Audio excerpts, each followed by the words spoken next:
Number one అంటారు. అసలైన number 1 Guru Kashi university. Welcome to 18 news. This is Pavan. Yadadri Bhuvanagiri జిల్లాలో అయితే వర్షం బీభత్సం సృష్టించింది. దాదాపు 7 త్రుటిలో వాళ్ళ ప్రాణాలను కాపాడుకున్న పరిస్థితి అయితే చూస్తున్నాము.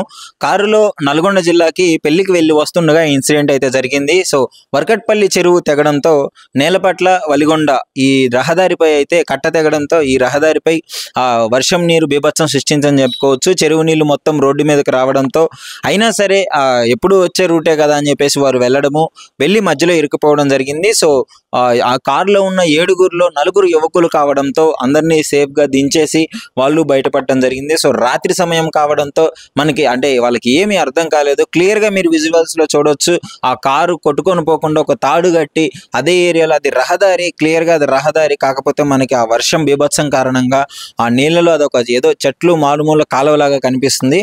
కానీ ఆ రహదారిపై అయితే ఆ కారుని అట్లా కట్టేసి వాళ్ళ థింగ్స్ కూడా తీసుకునే దృశ్యాలు అయితే మనం క్లియర్గా చూడొచ్చు. అక్కడ ఉన్న బ్యాగులు ఆ 4 యువకులు ఆ కారుకి తాడు కట్టి మొత్తము బయటికి తీసుకొచ్చే ప్రయత్నం అయితే చేస్తున్నారు. అందులో ఉన్న థింగ్స్ వాళ్ళకి ఏమైతే ఉన్నాయో అక్కడ వాళ్ళు మాట్లాడడం కూడా జరుగుతుంది. అందులో ల్యాప్టాప్ ఉంది, బ్యాగ్ ఉంది, ఇవన్నీ తీసుకోవడం జరుగుతుంది. అంటే గతంలో ఇంత పెద్ద వర్షపాతము కూడా చాలాసార్లు నమోదైంది, కానీ ఈ విధంగా ఆ ప్రాణాలు కాపాడుకున్న వాళ్ళు చాలా తక్కువ మంది అయి ఉంటారు. సో వీళ్ళు అదృష్టం బాగుంది అని చెప్పుకోవచ్చు.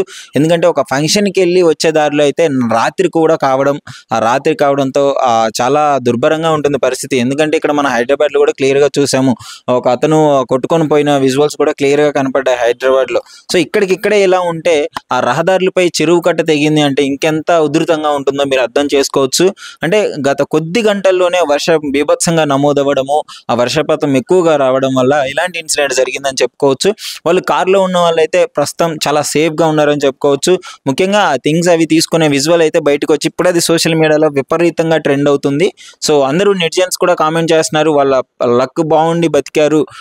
అందరూ యువకులు కావడంతో డెఫినెట్లీ వాళ్ళు ధైర్యంగా వాళ్ళు తాళ్ళు మొత్తం అది కట్టేసి కారు కొట్టుకొని పోకుండా అక్కడ ఆపి అందులో ఉన్న వాళ్ళు కూడా బయటికి తీసుకొచ్చారు కాబట్టి ఈ ప్రమాదం తప్పిందని చెప్పుకోవచ్చు. ముఖ్యంగా కారులో ఉన్న బరువు వస్తువులు కూడా అలాగే ఉంచడం వల్ల కారు కొంచెం అక్కడ స్టక్ అయిపోయిన తర్వాత వెంటనే వాళ్ళు కారు డిక్కీలో నుంచి ఆ తాడు కట్టేసి బయట ఉన్న స్థానికుల సహాయంతో వాళ్ళు బయటికి రావడం జరిగింది. సో ముఖ్యంగా అసలు మీ ఏరియాలో ఎలా ఉంది, ప్రమాద పరిస్థితులు ఎలా ఉన్నాయి, ఏ రకంగా వర్షపాతం నమోదైంది అని చెప్పేసి ఏమన్నా విషయాలు ఉంటే ఐ డ్రీమ్తో షేర్ చేసుకోండి.